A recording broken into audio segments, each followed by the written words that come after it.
Let's keep it real. As of late, it's felt like cinema has been on the ropes. Uninspired remakes, direct-to-streaming slop. I love most Marvel movies, but they can't be the only thing that excites people to go to the theater. A world where anytime an original movie is released, we can't escape the tweets saying, "This costs X amount of money and must make this." Blah, blah, blah. So what will be left? Low-budget indies are great and have been great and will always be great because more risk is granted and they are from fresh, bold, purely creative directors. But what about the blockbusters? You know, something we can take our mom to without her saying, "That was weird," or "Why did he do that to the peach? And why did the dad let that happen?" Are we in the day where mass commercial appeal blockbusters are doomed to just be uninspired gimmick slop? Where's the love? No. Great filmmakers are fighting hard every day to save us from this apocalyptic hellscape. And I just saw a movie that put a huge dent in that fight. Sinners, directed by Ryan Coogler. You keep dancing with the devil. One day he's gonna follow you home. This musically vibrant, mythic Southern Gothic tale has so many layers and has been captivating audiences all over. It has done something so rare that an original blockbuster hasn't done in a while, and what Ryan Coogler was able to do is no surprise to me. It's something I knew as soon as I saw Creed in 2015 and was reaffirmed when I saw Black Panther in 2018. I tweeted calling him a young Spielberg because they are auteurs that put their own artistic touch to blockbuster movies that everyone can enjoy. They aren't just in it for the money or acclaim or whatever. They genuinely have big ideas that are fit for big screens. The choices Spielberg and Coogler employ is no secret. We can see the ingredients of it in their work. We're gonna dissect these ingredients that not only they use, but other auteur directors use to craft great cinematically minded blockbusters. Hi, I'm Nico Swan, this is Video Gaga, and welcome to Sinners, Spielberg, and How to Craft a Blockbuster and Save Cinema.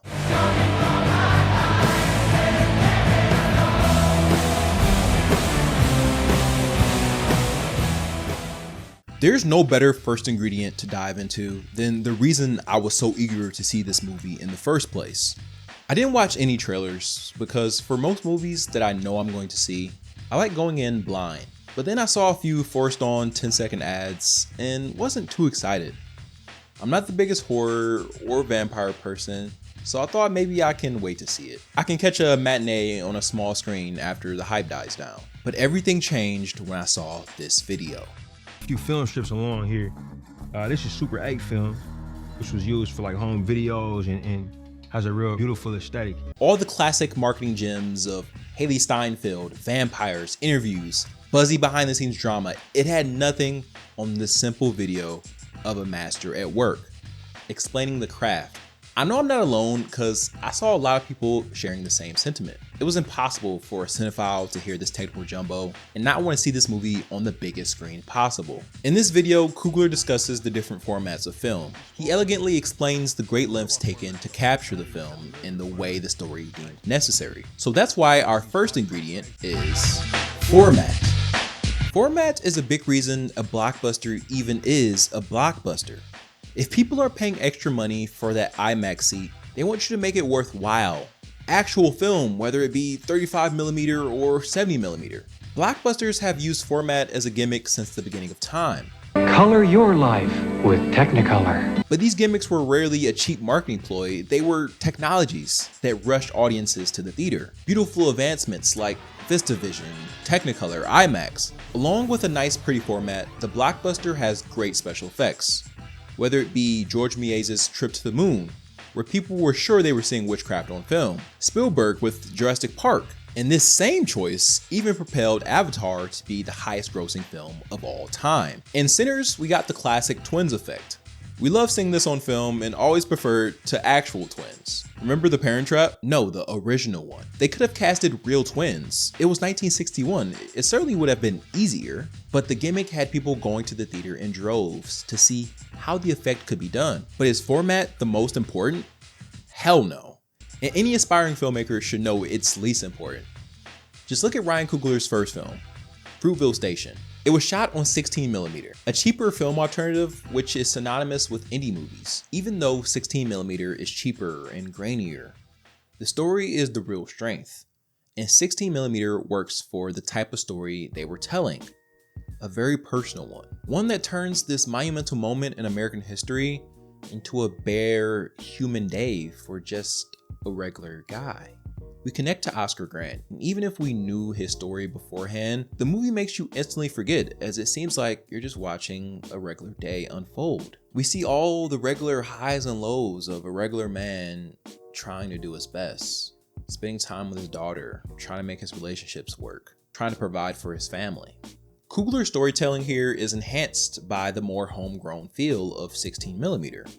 The story always has to inform the format. I know Sean Baker's Tangerine gets overused, but it's a perfect example.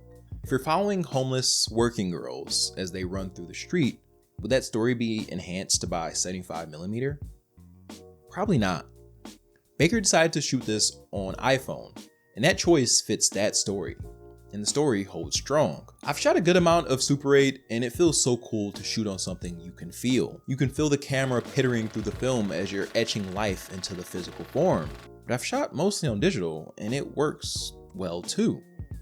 Format can enhance the story, but it's not what makes a great filmmaker. Scorsese was still Scorsese when he shot his student short film on 16mm. If you give Picasso a paintbrush from the dollar store, I guarantee he could still paint better than me. A cheap pen is good when you're just writing your signature on a birthday card, but when you're handwriting a novel, you might want something else. So when crafting your blockbuster, ask, does this story really need to be this big?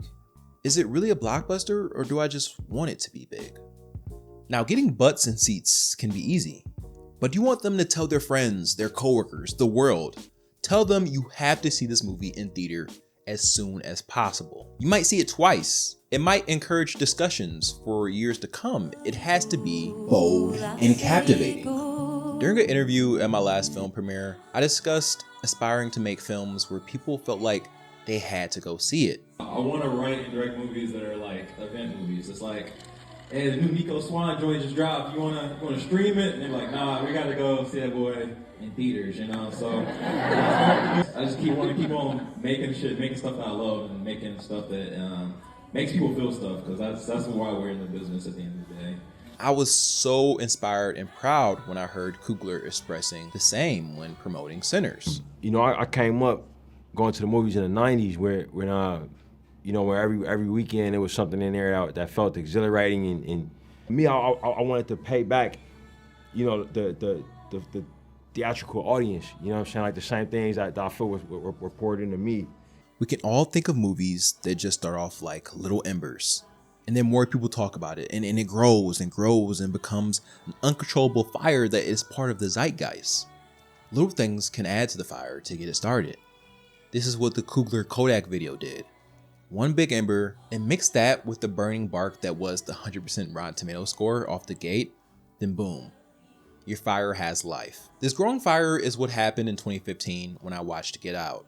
I had not known the Key and Peele guy was making a movie. I did not see a single trailer, but the fire kept growing in the cultural zeitgeist. So I watched it and then watched it again and again. I'm not exaggerating, me and my friends ended up watching this in theaters 7 times. That's mostly because of what we mentioned. It was bold and captivating. Us being black living in a predominantly white suburb had every single thing intriguing us to the utmost degree. But it was also bold. It told a story about race that was fearless and did it in a unique way. It had little clues that you could talk about and that could inspire years of videos, of theories and explanations. True discussions that the spirit of cinema can be proud of. Coogler's Sinners has a music scene halfway through that is very bold. One of the boldest things I've seen in a blockbuster since The End of Babylon. Not only was it bold, but it was very artful and will inspire discussions regarding the meaning of the film and how the scene enhances those themes. Truly captivating. But it's safer for horror to make bold, captivating choices. What about something people consider more precious, like Spielberg's Schindler's List? Shooting in black and white with unflinching brutality, realism that makes you face the horrors and might influence discussions.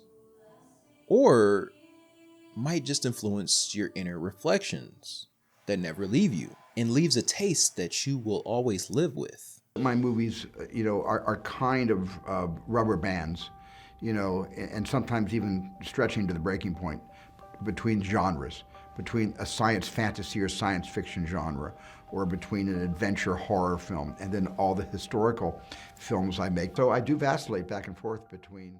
And making a film about blues music, genre was kind of wielded against blues music in that at that time it was, a black person and a white person could sing the exact same song, and they would be classified as two different genres. My favorite movies are kind of genre fluid. You know what I mean? At one point in the movie they may be this, at another point in the movie they may be that, and that's when I find things the most exhilarating.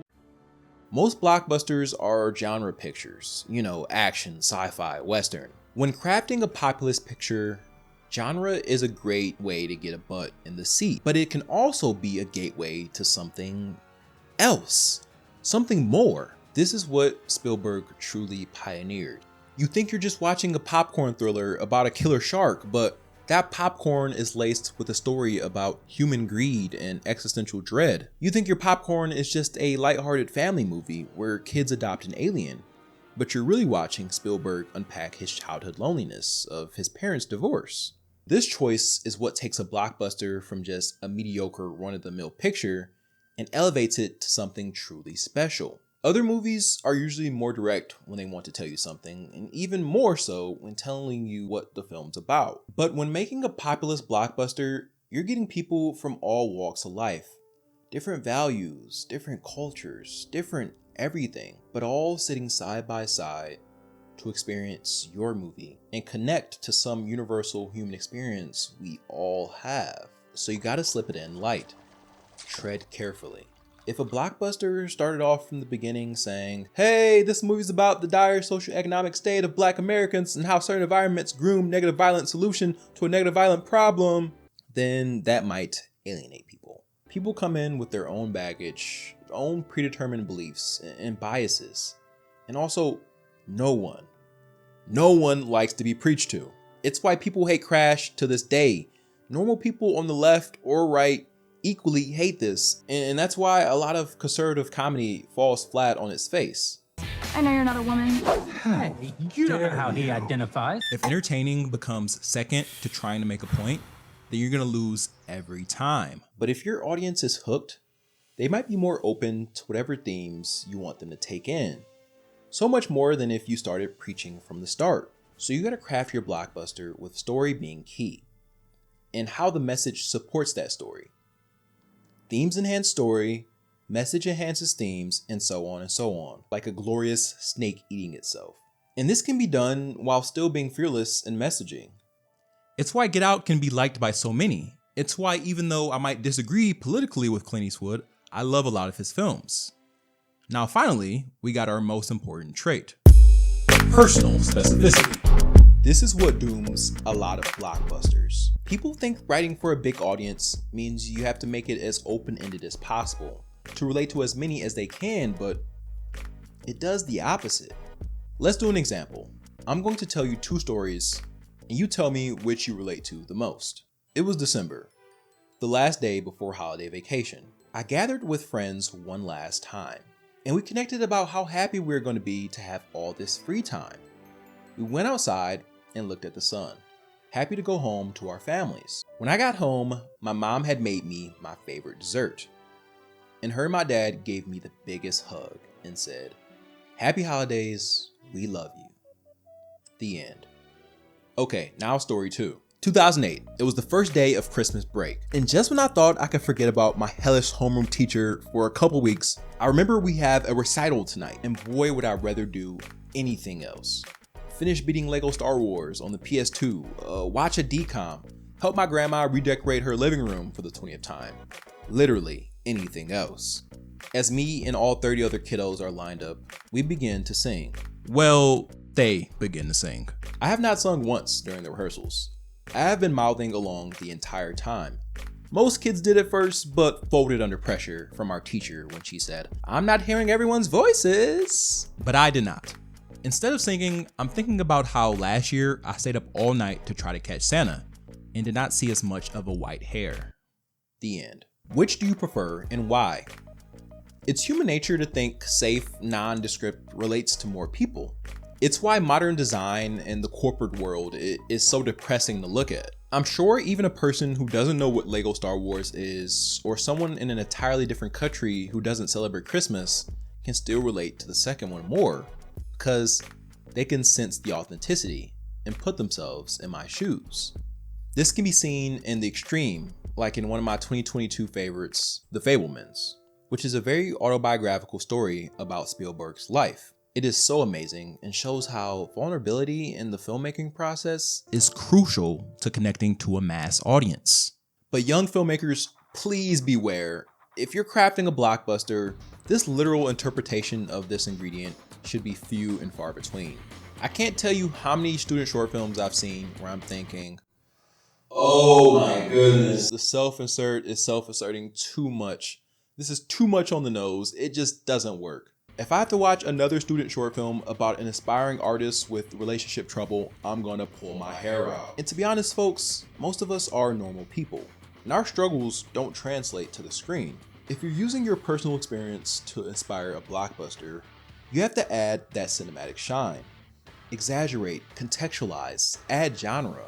I remember one of the first feature scripts I wrote was heavily inspired by my brother passing away in Detroit to gun violence. That alone might be more dramatic than most, but when writing a story, you want a slither of separation from the art. If you're too attached, the personal connection can cause problems when writing a good story. There's a saying in screenwriting, you have to kill your babies, meaning you have to be okay with changing and cutting what doesn't work. And if you're too attached to your material, that can be hard. So add that cinematic polish to the film. With my script, I did that by setting it in a post-apocalyptic Detroit to over-exaggerate the decaying nature and hopelessness I felt. Remember when I said story must enhance themes and vice versa? Well, there you go. I also decided to make my self-insert main character that loses his brother to be his best friend instead. They still have that brotherly bond, but it's different because it's found family, which makes it more emotionally devastating and inspires more audiences to connect with that common relation they have had. And finally, I added the genre of action, just to keep it engaging. As much as us directors are into ourselves, and hell, you have to be to even want to call yourself a director. But we have to take a big gulp of humility and ask, why would anyone give a crap about our lives? Coogler has this vision and humility. We see him talk numerous times about how his personal experiences inspire his stories. Biggest inspiration is the relationship between, my dad and myself, and that's kind of what inspires what happens to the Rocky character. You know what I mean? Later on in the film, when he's facing challenges with his health. The most focused angle of it was my relationship with my Uncle James Edmondson. And when he got off work, he liked to either watch or listen to on the radio the San Francisco Giants. He would spin blues records on vinyl, and he would drink Old Taylor whiskey. You know what I'm saying? And if the whiskey was cold enough and the song was good enough, I might get a story about Mississippi. You know what I mean? And each one of them stories was crazy. Like I found out my uncle was a G. You know what I mean? From these stories, and like he came to California on the run. You know what I'm saying? I have 7 kids. When they were all growing up, I told them stories every night. I went from room to room to room telling them all different stories, and I do the same thing with a camera and a crew. Every movie I've ever made has come from some place, whether conscious or unconsciously, emotional and deep. Even the kind of confections, come from pain. Even Hook, which is a confection that my kids always loved, the movie Hook, came from a deep place. This fearless, radical specificity is why this aging Logan works so well, and a mentally deteriorating Professor X doesn't make us angry, it does the opposite. It's why Sinners connects with us so well. It's why this chocolate cake scene in Spider-Man 2 is so impactful. It's why Saving Private Ryan hasn't left people's minds to this day. You could find this radical specificity in the writing of my video essays. I get hundreds of comments connecting with people around the world saying, I can't believe I had this same exact experience. I have never been a sharecropper living in the Jim Crow South, but I connected with the characters in Sinners. Sinners is everything we've been yearning for in cinema. An original big budget picture helmed by a master at the height of his powers. It reminds us of what made us fall in love with cinema in the first place. We We go to the theater to have an experience, to be changed, to feel something. And we have been feeling that less and less. So if you want to feel that feeling again, if you want to experience peak originality, if you want to save cinema, or if you just want to know the recipe of how to craft a blockbuster, run, don't walk, to the nearest theater possible, take a dance with the devil, and see Sinners for yourself.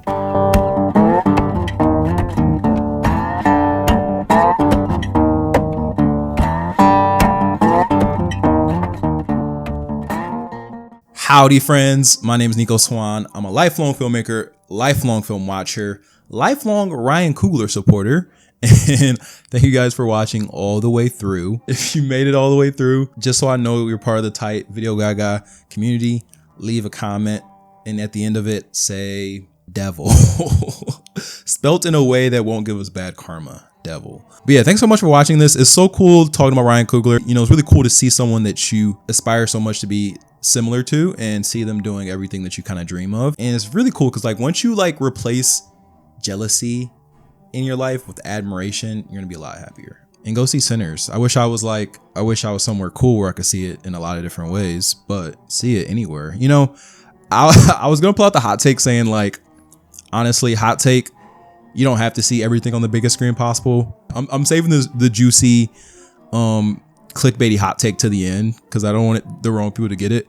But guys, honestly, hot take, I don't really believe in like the whole like biggest screen possible thing.